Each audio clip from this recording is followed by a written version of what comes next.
Welcome to the Illuminate podcast. I'm your host, Sydney Minetto. Illuminate is a place to gather together in community where I can share anything that's lighting me up so they can light you up too. We're going to learn together from others and their stories so that each of us can shine a little bit brighter every day. Today's episode is with Shersti Booth, who is a very talented herbalist, a wealth of knowledge when it comes to holistic living, a fantastic mother, and I mentioned she's also my sister-in-law. So I've been able to witness her journey, her transformation, and learn from her firsthand for many years, and I just would feel selfish keeping her all to myself. So enjoy my conversation with Shersti. Well, thanks. Thanks for joining me. Thanks for asking me. Literally, I was coming up with a guest list before I even started this a few weeks ago.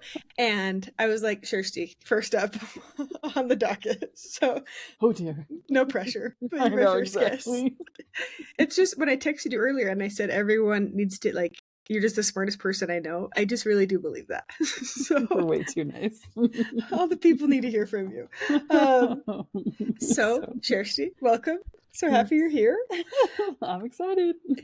So to start, do you mind giving us a little intro, just who you are, what about your family dynamics, all of those fun things? Yeah. So I'm an herbalist, mom of four. We're a military family, so we've moved around a little bit. We're currently in Colorado Springs. My husband's in the Air Force. Yeah, what do? We just keep up with life right now. Oldest of the four kids is 16, youngest is 7, so we've got quite the span, but it's good. It's keeping us on our toes. That's good. Well, and you're my sister-in-law, so I obviously am biased, but Shersti's kids are not regular kids in the fact that they're very good children. My husband and I often talk about what Shersti and her husband Matt are doing and how can we emulate that in our home. So I sometimes joke with her that I wish I could ship my kids to her just for a little bit so she could teach them how to be like good functioning humans, and they could back to me and they would already know how to do it. I think sometimes they just come out this way. I don't know if we've done a lot. Like, it's one of those things. You have 4 of them, so I feel like the common denominator means that you guys are doing something right. So like I said, obviously as your sister-in-law, I feel like I've been able to witness some things up close, and one of those is your health journey. And when I was thinking about it, I was trying to figure out when it even started. I feel like it was a little bit after Tyler and I got married. So like how many years ago did you kind of get started, and what was like that final catalyst that prompted you to get started? Yeah, it was about that time, because I think when you guys got married, I was pregnant with Preston, and I feel like he's my youngest. He's 7 now, so it was probably about 6 years ago. When it all, I think it really, like you said, the catalyst like pushed us into this realm.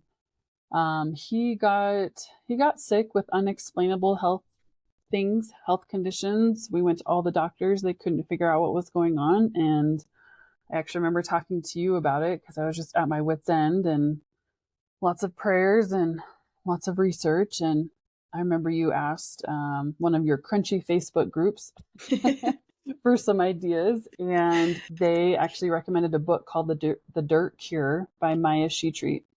And I think that was the pivotal moment. It just changed my outlook on, I guess, just life, kids' lives in general. She's very much about getting kids in dirt, essentially. That's the short version, but just really living a more holistic life and just that holistic approach. She just talked about different allergies and how to identify it. There's just so much to it that it really, I think, pushed us into that realm. We tried a lot of different diets, like vegan for a while, plant-based, and just all the different things around the standard American diet for a while. And then just really with him, just pushed us into that other realm. And we've really just kept learning and growing, and it's felt so right to keep going this direction. And it's been great. So it's awesome. And when you say other realm, you mean like more holistic treatments and modalities and food and all those kinds of things? Yeah. So does your whole family do it, or just Preston? All of us do now. So he really started on the gluten-free diet. That was the first thing. So we just think with him, he was malnutritioned and lots of inflammation. And so we took out gluten to help heal his gut and his body, and it helped. It took time, took a couple months to really stop the unexplainable. But it's the whole family that lives this way now. It's the holistic, knowing where your food comes from, Yeah. where it's sourced, but then other also holistic remedies, modalities, things like that. It's not just relying on Western medicine to care for us. It's really us advocating for ourselves and just knowing knowing where our food comes from, Yeah. knowing how to do things, how to take care of ourselves, just more in a self-sufficient way. So, Yeah. So, and once again, I obviously know some because I've mhm, witnessed it, but I feel like your kids are pretty involved in it. mhm, Like they go with you to get your cow from wherever you go up the mountain to mhm. get it when you get it. So, how do you involve them and how did you get them on board? Especially because some of your kids were a little bit older. That's one thing that I feel like a lot of people say is like, my kids aren't going to eat that way. So, how do you feel Mhm. like you got them on board with it? I think it's a lot of talking and explaining. It's very much just involving them in the process, like talking about the reason why we've chosen to go get our half a cow from so and so, this ranch, the Bringhurst ranch, what they're doing differently, why we don't buy it from the store. So talking to them about the why. Sometimes their eyes glaze over, Yeah. but when I know I've gone too long when they do that. But I think it's just that. It's also we I remember at the beginning especially, so goldfish, those lovely crackers that all the toddlers and everyone loves, Yes. teenagers also. And we had those for a long time. Well, Preston went gluten free and they just gradually disappeared from our house. So I think that's another way that a lot of parents can make changes is just things happen to disappear out of your house. You're not Yeah. buying them anymore. Yeah. Use up what you have. I'm not saying start from scratch, but just use what you have and then don't buy them anymore. And the kids will honestly adapt. Like, as Yeah. much as they will squawk about it at the beginning, they'll get used to it. And now I feel like my kids, they realize maybe when they eaten something that's not the best for them, like, well, I'm not feeling so great. And they'll literally say, like, oh, I did eat XYZ last night. Yeah. I think that might be why. So they're Yeah. learning to identify it too, even without us saying anything, which has been great. That's awesome. So I yeah, feel like just that lots of sets them, talking. yeah, that sets them up for success in the future too, where Hmm. they can Hmm. continue to identify, okay, this is how I feel and this is what I need to do Yeah. for my body to feel Yes. better. I Yes. did read the other day that Goldfish is rebranding to market more towards adults, but it was like some silly name. Like Really it was like the name of like an actual fish, like a species of fish. And I was like, is this like satirical? But I think it's real. So, interesting. regardless, they're not good for you, no matter what they're Yes. called, whether it's Right. called Right. goldfish or anything. But Exactly. no, I think you brought up a good point that I think we sometimes forget as parents is really we have the power.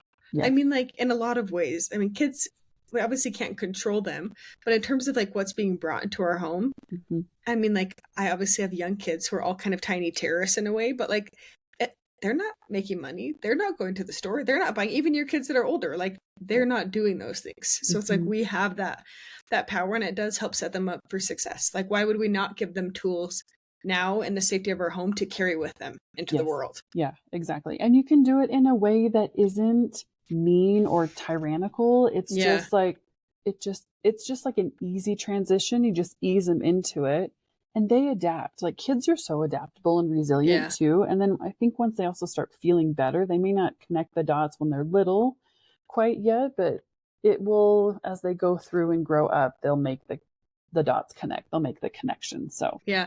it's Well, great. it's funny. Even Beckham, it's obviously Halloween season right now, which is like the bane of my existence. No joke. I had a moment a couple days ago. I was like, I freaking hate Halloween.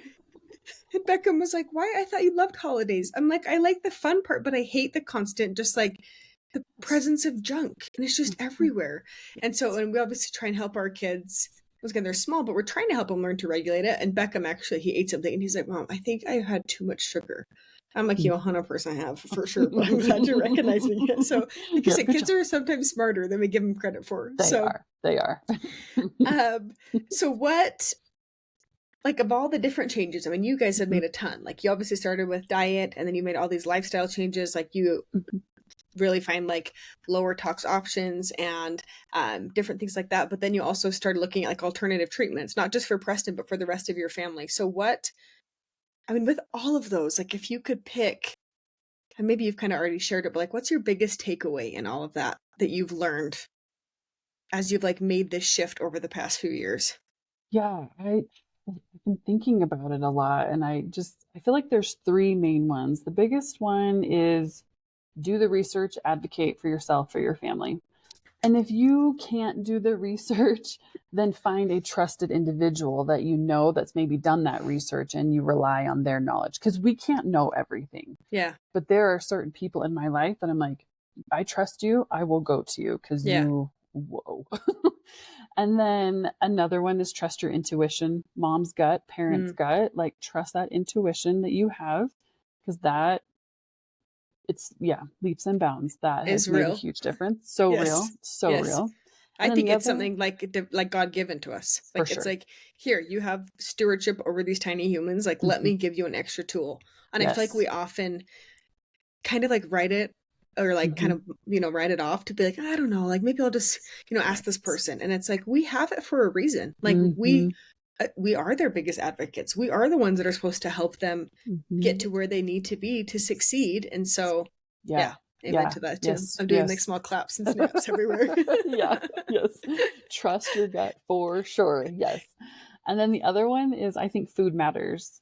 I don't know if I've read it or someone has said it, and they're like, what your food eats is what you're going to be eating. Like, you need to care about what your food eats as well, not just what you're eating, but go one step further, and what your food is eating is what you're getting to. So I really think food matters. So many people discount it and just be like, nah, it's not that big of a deal. But we've really found that food really does matter. And we've had between my husband and I, Matt, we've had lots of conversations recently about this, and just, any sort of emergency preparedness type thing. But we eat this way for a reason, and we've seen the benefits, and we wouldn't go back at all in a heartbeat. So, yeah. Well, and I feel like it's one of those things, like you said, you kind of have to try it out to see. And I feel like oftentimes it's not until you've done it and then you eat maybe like you have been and you're like, oh, whoa, like now I notice it. But it's like a slow numb almost, where suddenly you're like, oh, this is just how people feel. And then to take a step back and be like, oh my gosh, like we don't have to feel like that. It's very powerful. And in our house, we've had similar conversations, because obviously like the cost of living right now is higher. But for us, we were talking with a friend the other day, and she was saying something about how kids always ending up in the doctor's office. And we got in the car, and Tyler and I were like, okay, between all 4 kids in 6 years, we have been to the doctor less than 5 times. And I'm like, that is also huge. So yes, we might be putting more into like our organic produce and the food and the meat that we're buying, but it really does trade off. And I feel like we end up on top in the long run. Like, not only are our bodies, which we only have one of, filling and functioning better, but it's like we are not spending money on pharmaceuticals. Like, none of my kids have ever been on an antibiotic. Knock on wood. Right. And all these different things. So it's like it's that trade-off, and it's looking at, okay, what's a priority for you and your family? And I do feel like people are starting to shift maybe in saying that, because people are realizing like, oh, I don't feel good. I don't feel good all the time. And that's not normal. Like, that's not, once again, that's not how we're designed. Like, we have these amazing bodies that can do so much more. Yes, they do. And our bodies are so amazing. I think we get also used to the norm. And so when you do start maybe changing the way you eat and different things, then you're swimming upstream, and it's hard and it's scary, because you are so used to like taking your kid to the doctor for this and that. But you're like, no, I can do a lot at home instead, or eat maybe this other way and prevent those things in the long run. So it's hard though, but it is little shifts. I think people need to understand too, this doesn't happen overnight. It's little shifts. Like for us too, this is 6 years-ish post a lot of the changes. Like, it is very small changes along the way. It isn't just like overhaul everything overnight and it's great. No, slow and steady. Yes. Otherwise you'll have I think they call it a mentee B now, is like the hip word for mental breakdown. According to my younger, hipper sister, she's like, yeah, you're on the verge of a mentee B. And I was like, I don't know what that is. I didn't know a mental breakdown. So now we're hip and we're preventing mentee Bs. So you mentioned at the beginning that you are an herbalist as well. Is your official title master herbalist? Isn't that what it is? I think What it's is actually it? a certified herbalist. That's either way, it's So cool. I like master. I can call the it master that one down to sounds you. cool. It sounds like a little much sometimes, but I feel like I always say that just because I like it. Like it seems like a fun thing to say. it is fun. So what was your first like herbal win that made you want to study that? Like what was the first thing that you were like, "Whoa, there's power to this and I want to, learn more and carry more of this to the world, to the masses." Yeah, I don't know if there's like one specific moment. I think it was one of those. It was just I kept learning about it, and I was like, it just made more sense. It like resonated deep in my soul. It was like, this makes sense, like how our ancestors used to do it, Mhm. and it was so much more gentler, and just seemed to not have the repercussions that a lot of pharmaceuticals have and things like that. So it just kept feeling good and feeling right. And then I guess the big moment where I really shifted into, I want to be certified in this and like deep dive into herbalism was I heard my mentor and teacher, Salima Harleston Lust. She owns I Will a Remedy, and that's the sort of certification program that I did. I heard her on a podcast, and she talked about burdock root, and I was very interested in that herb at that time for my Mhm. liver and things like that. And what she said about matching plants to people just like hit home. And I was like, yes, that's what I want to do. It's not just like matching the plant to the symptom, it's the people to the plant and, marrying them together to find your best match. Yeah. And I was like, and then I found out she had a certification program their company does. And it's been awesome ever since. I can agree. It's been awesome for me too. When Shersti was talking about how you don't need to be an expert in everything, you just need people that are. I feel like I should know more off the top of my head about herbs, but my brain doesn't keep it because I know I can just text you. So it'll be Right. like a dry cough. I know the answer for what could help Right. this, but instead I'm like, hey, dry cough, what should I give my Right. kids? Yeah. No, you need those people in your life. You Yes. need those resources. So I'm glad to be one. My brain already struggles. So I'm like, I will source out whatever I can. There you go. So I'd love you to talk a little bit more about like matching the herb to the person. Like, what does that look like? Yeah, I think it really comes down to the energetics of both the people and the plants. So plants all have a certain type of energy. So do people. So for example, people, some run hot, like warmer, some run colder. So if you think about your favorite place to vacation, Yeah. if it's a warm place or a cool place, for example, if you like to go to warmer places like beaches, yeah, I'm raising my hand. that's me. Yes, then you may have a cooler constitution, is what they said. So this is based in Ayurvedic medicine. It's really so knowing if you have a cool constitution, then you may need more plants that are warming to balance you out. So it's creating balance within the body. It's restoring that balance again. We get off balance with things that we eat, with lifestyle, with all the things around us, just stress, everything. So it's bringing the body back into balance. So you have the energies of the plant that could be warming, cooling, drying, moistening, and then you have the energy of the people, the person that you're talking to, and they're more prone to being warm and dry. So you want a cooling, moistening plant that will help balance them and restore that balance within the body.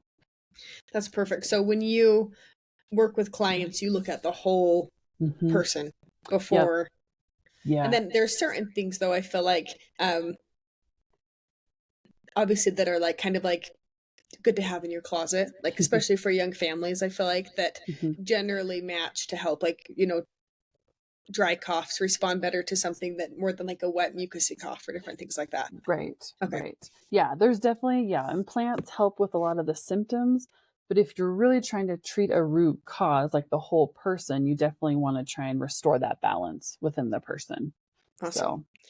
So what's one thing you wish everyone knew about herbal remedies? I wish they knew how safe they are, like generally safe, gentle, and how they work with the body. So a lot of pharmaceuticals, they help the symptom. They maybe help your runny nose. Symptom. They mask the symptom. Yes, that's probably. It's my podcast. I can say what I want. They mask there you go. Yes. So they don't really help, the whole body work through. So for example, take a fever, for example.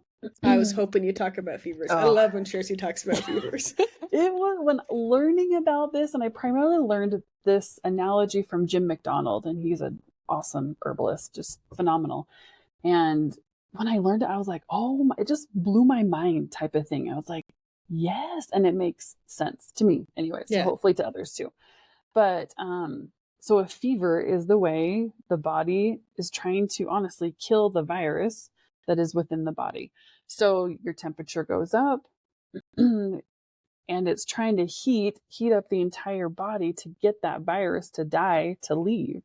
So he gives a great analogy about windows. So if you have unexpected guests come to your house and you don't want to be rude, you don't want to kick them out.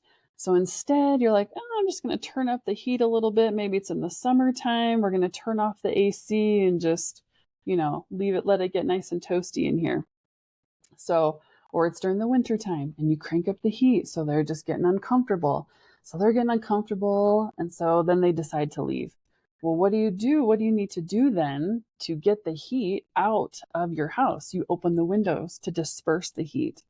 So herbs do a similar type of thing. They work with the body. They help the body, keep the temperature up to kick out those viruses. Mm-hmm. And then herbs, yarrow, for example, there's many, bone set, things like that. They open up the windows to then let the heat out. They open up the pores of the body, which are the windows, mm-hmm. and they let the heat out. So when you use herbs to treat a virus, which maybe has a fever with it, you're helping the body boost up the temperature, open the windows to let the heat out, and just work through the whole process. When we give Tylenol or ibuprofen, NSAIDs, anything like that, so acetaminophen or NSAIDs, you are suppressing that temperature regulation, putting it back down, and so the unwanted guests are still staying. Yeah, they're not cozy. leaving. Yeah, they're feeling good in there because it's temperature's going back down. You need the temperature to go up when you have those viruses. You need the temperature to go up to over 100. The flu virus actually dies, I think of what I read, so please don't quote me on this, but it's 100 to 101. So the body temperature doesn't even need to go up a huge amount. It just needs enough for them to be like, yo, I'm out of here. Yeah. So, but the herbs help you work through that entire process. So the virus leaves, they get kicked out and they leave, and then your body comes back down and regulates itself. Yeah. And I mean, I've noticed myself with my kids, especially in the past, when I'd give them the Tylenol, they would just do this yo-yo, this roller coaster of oh, the temperature's down for maybe a day or two. Oh, and then it ramps back up again. And you're doing this for 2 weeks, It just seems to keep coming back. You're like, dude, we can't kick it. What's going on? But when I've used herbs to help them through that, there's maybe 1, 2, 3 days, they have a fever and you're just helping them through the best way you can, keeping a close eye, know your child, because if it does get too high, yes, go to the hospital, do what you need to do, talk to the doctor, but know your child. Yeah. And how high is too high.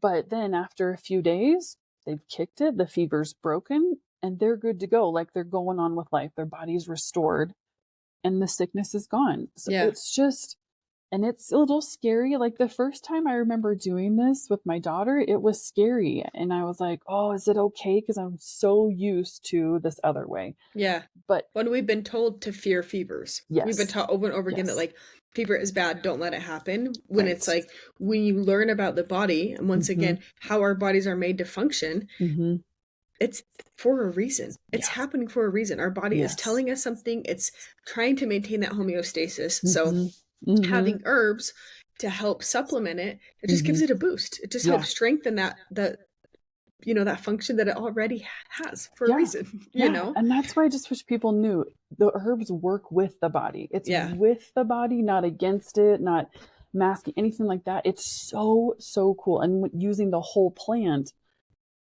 the whole plant helps the whole body, essentially. Yeah. It's really, really cool. Really cool. Well, and you also mentioned something that brings home that another point that you mentioned about trusting your intuition and your mother's intuition. I know you've shared in the past that your one daughter, her her temperature, if she gets a fever, is higher than most, like whatever it is, 103 It's or like 103, 104 is her normal. Is her normal. So like for her, you're like, okay, that's not concerning. Where maybe when your other kids, you're like, oh, that's alarming because that's not what their normal is. And that's that piece of listening to your intuition and being like, okay, something feels off about this, and not feeling like you have to like quantify it or be like, okay, well, in the past I've done this, or maybe this is just like, if it feels wrong or right, just go with it, you know. But we have been so conditioned to fear not just fevers, but any sickness. It's like, oh my gosh, I have a headache, I gotta take something to make it stop. Where it's like, if we pause for a beat, which is one of the things I do like about herbal remedies, is they're not always an immediate relief. Like, it's not like, I have a headache, I'm gonna take something, 20 minutes later I'm gonna feel better, right? But it's like, okay, I have a headache. What kind of headache? Why is it happening? Let's figure out the root cause, like you've said, and then let's solve that so we don't keep having this same problem. And I feel like using herbs for me, with your help, has also helped me be more intuitive to my own body, because there were times in the beginning where I text you like, oh, I have a headache. You'd be like, well, what kind? Where is it at? I'm like, just a regular headache, just kind of all over the head, you know. But it's like to learn to identify, like, oh, it's more sinus because it's frontal, or oh, it's more tension because it's back here and it feels like this, and I'm noticing it flaring this time of the month, or whatever it may be. So I feel like it allows you to get to know your own body better as you start to use these remedies. It gets you to pause, like you said, ask the questions, because that's many times these are symptoms of XYZ. So the headache is a symptom of da da da da da. Maybe it's something you ate the night before and you actually have digestive stuff. But it's manifesting as a headache. So it's taking that those pause. Goldfish. Exactly. I gotcha. No matter what they're called now. I gotta look it up. It was like some really silly name. Oh man. So I mean, we were just gonna talk about this, but one of the questions I texted you earlier too was, how do you feel like herbal remedies differ than like standard Western medicine? I mean, we just talked about one, like sometimes it's not immediate. I mean, there are some things that I feel like it's more immediate than others, but and there's different ways. Like, you can use like a poultice, so that's like a topical application of maybe some herbs soaked in really hot water. It's the simplified version that can give you more immediate relief to maybe a wound or an injury. So there can be immediate, but it's different because it just works with the body. Like the whole plant works with the body, and the whole plant is, God made it a certain way for a certain reason. Like it needs all the parts of the plant to help the body.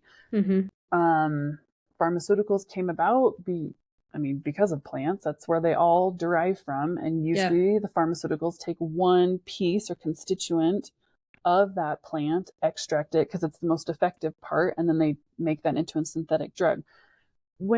Sometimes when you take just one piece of the plant out, it doesn't usually work as well.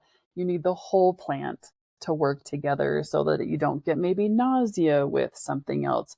When you take out one piece, maybe you get more nausea. So aspirin, for example, I've shared this before, it's from like willow bark and meadowsweet, all this one particular constituent. When they pulled it out and they were testing it on people were getting so nauseous. It's what they make aspirin out of. People were getting so nauseous from it. They're like, what in the world? But then when they give the whole plant to the person, in a tea or an overnight infusion, they wouldn't get nauseous, but they'd still have the pain relief. It's because the plant also has like anti-nausea effects too. It has other constituents that just balance it out. So that's the herbs most of the time don't come with side effects. They don't usually cause side effects. I mean, not always. These are general statements for sure. But a lot of times with Western medicine, there's pharmaceuticals. You take this and then you have this side effect. I got to take this now, and I got to take this. So kind of that domino effect. I feel like herbs, you're not as likely to have those things. If anything, I just also think you can get to the root cause because it's all about balancing. Pharmaceuticals, Western medicine is not about balancing. It's about treating symptoms, masking them, just giving you a quick fix and go. Herbs are long-term. Which then sometimes makes the problem worse, right? Because it's like it's not getting solved. Where, once again, and especially you, when you work with clients or your mentor, whoever those the good Mhm. herbalist, basically. It's like you look, I don't know if there's any bad, I'm sure there's bad ones, there's bad everything, I but don't know. it's like you're looking at the whole person, you know, Mhm. and so it's that Mhm. it's very individualized. Yes. And like you said too, it's so safe. You're not having these negative side effects where I Mhm. feel like I've given stuff to my tiny babies. Yeah. And it's like Yes. I know that it's not going to hurt them. Mhm. And I'm Mhm. not like on eggshells to be like, oh my gosh, this or pins and needles, I guess is a better expression Right. to use. But it's like I'm not worried and like watching them as they're breathing to be like something's gonna happen. Like it's such a mild, Mhm. Mhm. especially for them we use I don't know if Mhm. you want to explain like tincture versus Sure. do you want to explain that? Sorry, Yeah. I interrupted myself to ask you a Totally fine. question. Yeah, I mean, there's all different ways of preparation. So there's tinctures, which are alcohol based, and those are when the herb has sat in alcohol solution, alcohol pretty much, for about 8 weeks, 6 to 8 weeks, and it creates that medicine. There's also glycerites, which is a vegetable glycerin based. So it's a sweet, tastes like a syrup. That's Yeah. usually what kids prefer. Yeah. And And it's those, less potent, right? yes, yep, Okay. they're less potent. That's So, what I've like given my babies are the mhm, glycerites to be like, okay, yep. no, this is safe. It's very mild. Yeah. Yeah. Yep. Yeah. And then you've got your teas, you have your overnight infusions, which is just a long, steep tea. It's usually like 8 to 12 hours. And that's stronger medicine. But like, I mean, yeah, giving babies even like some tea, you could do little droppers of something, just Yeah. something you can be. Herbs are generally gentle. Some are stronger than others, of course, but Yeah. there's quite a few that are so gentle for kids. Many, many, many that are kid friendly, if you will, that are great for them. And they don't cause any of the crazy side Yeah. effects or anything. You're not worried about So, internal bleeding or like yes, all the yes. list of you may experience this side effect, like on Right, all the right, commercials. right. Yes. So So, what? I didn't ask you this question ahead of time, but I'm asking no. you on the spot. So if you had to pick like an MVP of herbs, Oh. what's your favorite? Ooh, that is a tough one. Well, like me personally, I love Tulsi or holy basil. That I just feel like that plant is it helps with digestion, tons of help with mental health. It's actually in Ayurveda called holy basil because it's like a sacred holy plant that Hmm. they use for like everything because it's just amazing. I just love holy basil for I don't myself. think I've ever had Really? holy basil. Oh, it's a good one for We all many know I reasons. need like mental support. I should be infusing that heavily. It's so great. Yeah, it just has a lot of great qualities to it. That just really resonated with my body. I'm like, oh, I need this. For kids, I love chamomile. Hmm. For kids. And that is one that for I've given that adults, to my babies. kids, Yeah. yeah, it's just all around a great player, if you will. Yeah. A great plant because it can really anyone could take it. Elderly, newborn babies. It's just so gentle but very strong. And that's what I think people also need to understand. You say like herbs are gentle, and I say that often, but they're not necessarily weak. They're very Mm. strong. They do what's needed, but in a gentle, soft way. So it Yeah. doesn't wreak havoc in the body. So It's not harming you, yeah, but yeah, they're gonna not go at in all. and they're gonna fight. Yeah. Yeah. Exactly. I just imagine like little leaves, like Yeah, yeah, little exactly. punching gloves, boxing gloves Yes, on. yes. But I will say with the herbs, it totally depends on the person. Like I think of each of my kids, and they each have their own like MVP. Mm. Like my daughter Reagan, the one that has the high fevers, like skullcap is one of Yeah. her best friends. Yeah. Briella, my other daughter's 13, she's catnip. Yeah. I think each person finds their MVP of herbs Yeah. that just really resonates. And that just goes to show too how individual and like matching the plant to the person is so important Yeah. because Tulsi may not be a great fit for you, Yeah. or anyone else. It depends. It depends on the person and knowing yourself and the herbs. So Yeah. Well, I know yeah. one that was really transformative for me that even postpartum with Millie, my third, you gave me kind of like a protocol to follow. Mm-hmm. And I feel like the one that was the most noticeable for me was Rose. And we've talked about this. And I was Mm-hmm. having a lot of just like postpartum anger and frustration. And I was just feeling like not necessarily depressed in terms of like sadness and blues, but just like ragey. And it helped so much because it's a heart opener. Yep. So it's like I could just feel like that expansion. And for me, that was so helpful. And I actually still take it now. Mm-hmm. Because it's one that I really respond well to. Mm-hmm. And that's like that was my one that hit home and I was like, whoa, like this Mm-hmm. totally works, you know. Yeah. So So and I cool. know that you've obviously, I mean, you've come to my retreats and I know you've worked with some of the women and their families and different things like that. Is there like a transformation story? I mean, you don't have to share names or anything, but Mm-hmm. someone's transformation that you feel like was the most rewarding or like cool to witness as like one of their guiding influences. There was one lady, she was in the first retreat, and there's just quite a few now that I like all of them. We're changing all the lives. It's cool It's because like asking you to pick like a favorite kid. Exactly. It's like you could ask me today, though. I'll tell you today it was Sawyer the baby for sure. There you go. And it depends. I always say it depends on the time of day that everything. Yes. Yeah, I think just most of these women, the women that I've worked with, and it's primarily been women. I've had worked with a couple of their husbands, but it's just they also have the desire to learn and grow and change, and so they try these things, and they're like, "Oh yeah."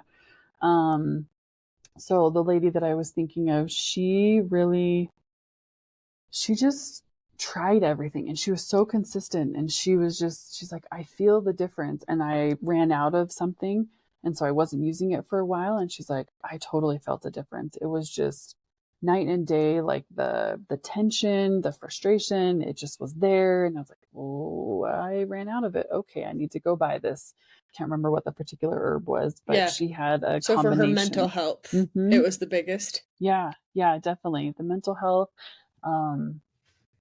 There's just, I feel like a lot of times it helps even more in the mental health realm because it almost like alleviates stress physically in the body. So if they're having digestive issues, it's like you can help them feel better digestively, which also clears up like that mental space. You're just not worrying about what's going on. You're feeling better. So it just it opens up space to feel, to heal, to all of the things. So it's a really good point. I love feeling and healing. I think all those things are important. You gotta feel it to heal it. Sometimes like there's like certain things I'm like, should I tattoo it on my forehead so everyone can see it? Yes, but then I'd have a forehead tattoo, and that would not be the look I'm going for.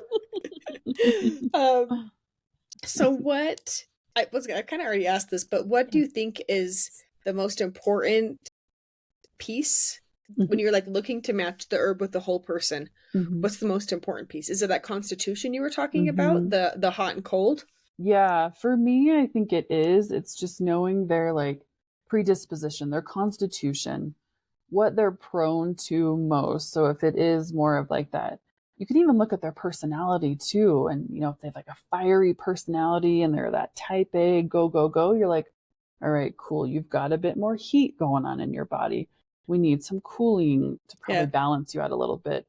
But I think it's really understanding the person because it also helps you not necessarily avoid heating herbs, for example, with that fiery person, but just knowing the dosage too. So, for example, if that person, a lot of times people that are very fiery, just have type A personality, they've got a lot of stress, which usually equates to some inflammation in the body. Yeah. Turmeric, for example, super great for reducing inflammation and just helping the body return back to more homeostasis balance. So at first you're like, oh, I shouldn't take turmeric. No, that's not true because it is very effective. It can be right for you, but a smaller dose. You need this much rather than a person that maybe is more, cool or more moist. They would need this much. They need a bigger dosage. Heats and you're already warm.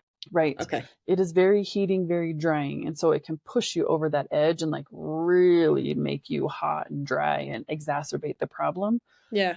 But it is good, in a small dose mixed with other like cooling herbs. Like you definitely have a combination. Whenever I put together a combination of protocol for someone, it is a balanced combination. So they may have a little bit of turmeric for this person, for example, but they also will have a lot of cooling, moistening plants to balance the turmeric and what they're feeling at the time and whatever the symptoms they're manifesting. Okay. So it is very much a balanced combination to help that person. So do you recommend, I mean, obviously if someone's like going through kind of intense healing, I guess you could say, they're taking things daily, are there, do you feel like everyone could benefit from whatever it is for them, like a daily herbal regimen? Yes. Okay. I definitely think so. Especially if you work with the herbalist one-on-one and they tailor a protocol to you, for you, and what you're feeling. I think it is very beneficial daily to do it. And it's usually taking this herbal combination 2 to 3 times a day because you're really trying to nourish your body. There are herbs that nourish the nervous system. There are herbs that nourish the digestive system to then restore that balance. Herbs are also, a lot of people ask, okay, well, if I take it every single day, am I dependent on it for my life? No, you're not. They do not, herbs are not created, let's see, they do not form a habit, if that makes sense. You don't need them to then function, and you don't have to, most of the time, do a withdrawal off of them. Because they're supporting, not overriding. Exactly. Basically. Exactly. Yes. That's a great way to put it. Okay. So they're very much supporting. But I was talking to my son, oldest, and he's like, well, am I going to have to start take this stuff every single day, this combination? I'm like, maybe you may be prone to have, maybe your liver is not functioning quite as well. It's just not, that could be your genetics or something. And so you may need liver support going forward every single day. Yeah. Just to help your body be at its best. Yeah. But they aren't habit forming by any means. So any of the herbs, you're not going to get addicted to rose. No, you're not. Yeah. Mentally, maybe, because you're like, I need it to function. I feel good. Yeah, I feel good. But you're not going to go start cruising the streets looking. Yeah. Who's got some yarrow out here? Right. Who's got this? Who's got that? Yeah. So I like that about herbs too. I do think that daily support for most people is necessary. I think it's helpful in this day and age that we live with such high stress. Yeah. I think a lot of people could benefit because they are so supportive to help our bodies, but they are not addictive. They're not habit forming at all. So you can stop. But then it is actually, it's kind of good sometimes when people stop, they run out of something, I was telling with that lady, because then you feel the difference. You're like, I like it better when I'm taking those every single day. So that's awesome. Same as the food. You're like, whoa, that's when I notice it, is when I don't have it, or have something I'm not supposed to, or whatever I'm not supposed to. Well, it doesn't feel good to me, Yes.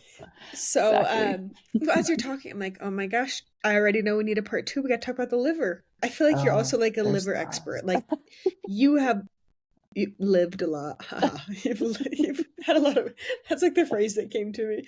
You've had a lot of experience with your liver and getting it healthy and functioning.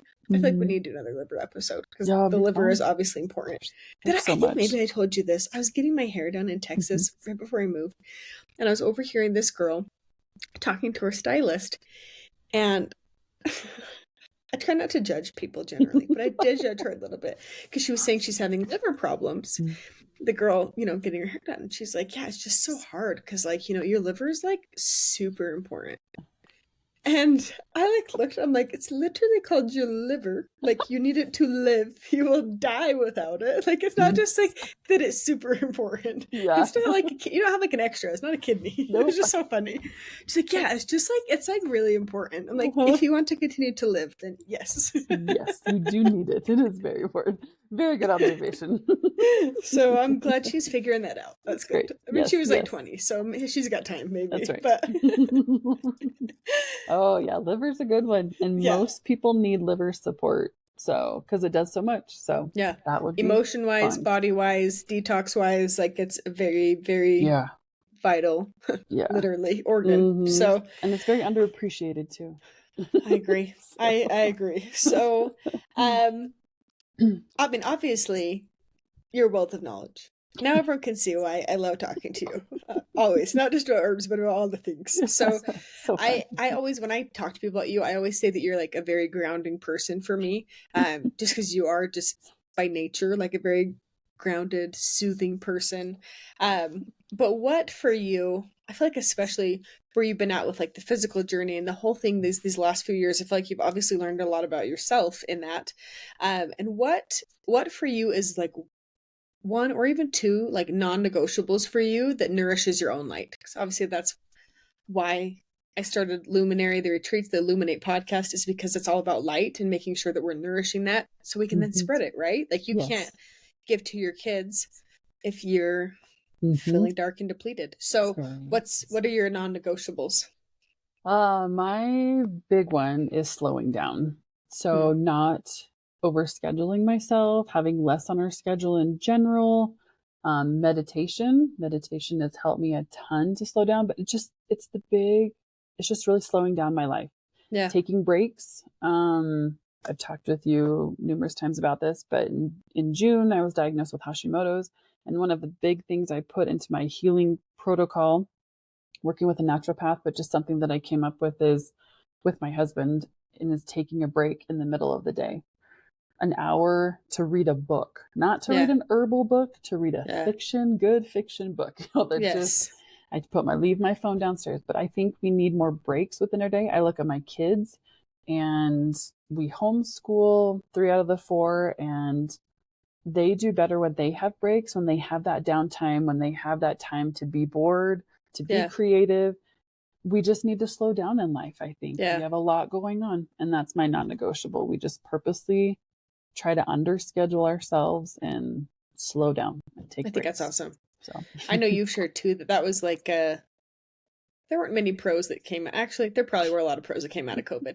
But I know that you said that was one of them, was realizing that you guys functioned better, not only individually, but as a family when you had less on your plate. And I do feel like for a lot of people, that was a takeaway where they were like, yeah. I remember seeing, memes and jokes, people like, can we go back to COVID where I wasn't running kids to 500 different places after school? And it's like that piece. And for me, that slowing down is also hard. Yeah. Like the taking the time to sit in stillness and Yeah. just so I know I need to be better at scheduling it. We do quiet time Yeah. in our home, which we got from you guys. And my kids still, there are some days where they do quiet time great. I'm like, okay, I have a moment to like sit Yeah. and just do nothing sometimes. Or pick up a book and not my phone. Right. And then there are days like today where I'm like, quiet time. It means quiet time away from me, more for me. Like, leave me alone. I love you. Go away. Yep, totally. So I think that's a really good reminder for all of us, just to like slow down, take the rest, and it's what we need. Listen to your body. So it really is. It helps you tune in and do that pause. Like you talked about how herbs help you pause. I think when we build these pauses in, it just helps us reconnect, like recenter. It helps me during the day, just like, all right, even if it's just, doing some breath work, some breathing for like 5 or 10 minutes, it's like, yeah, all right, ready to go, like with the rest of the day or whatever you need to do. So we're really important. Well, thank you. Thank you, Shersti, for sharing your wisdom. So honored. We're very honored. Thanks for having me. Of course.